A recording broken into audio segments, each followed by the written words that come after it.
I'm here in the Hartford Town Forest. I'm in Stand 5, which is located on the eastern side of the former Laurel Reservoir. And I'm standing in the center of what we're proposing to be cut as a early successional patch cut. And what an early successional patch cut is an area that is cut pretty heavily, where we take most of the trees in the area and allow it to regenerate with young growth. And the reason we're doing this is twofold. One is for wildlife habitat.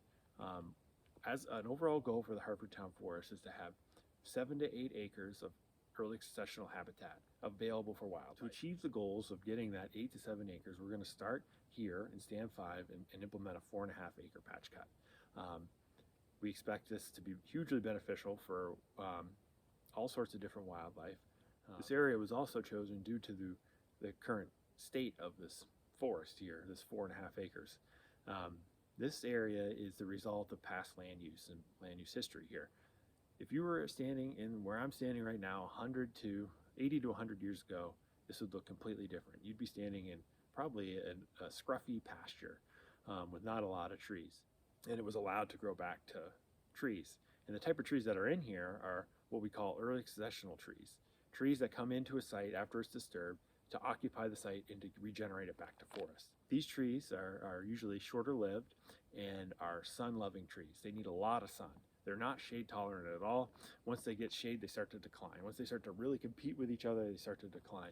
And they're not very long lived. They live to be about 80 to 100 years old. So I expect this area, and we're seeing it now, start to decline. If you walk through here, you'll notice a lot of dead standing trees throughout, and that's just the way the stand is going through stand succession. So we have a lot of popple here, or aspen. And what happens when you cut an aspen is it root sprouts. It'll send up a bunch of root sprouts from where the tree was cut, particularly if you cut it in the winter. And you cut the tree in the winter, and by midsummer or late summer, you're gonna have, anywhere from 3 to 5 foot aspen saplings all around where that tree was. And there's a ton of aspen out here.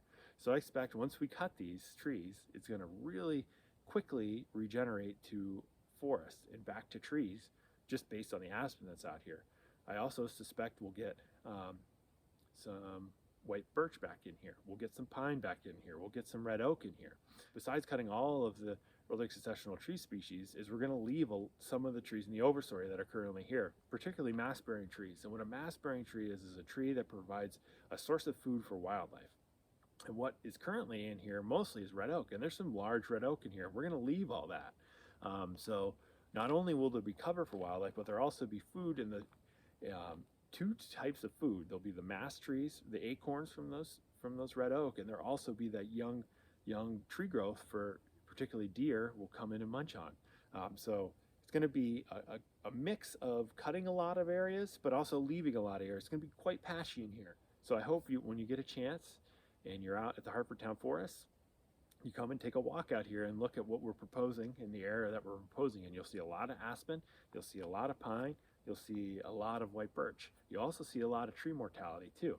The area is on the map that is posted online. It's marked in yellow, and it's all flagged in blue. Soon it'll be marked. We'll mark this area here pretty soon once the snow goes down. But for now, you can take a walk and get a sense of the area and kind of try to envision what it'll look like.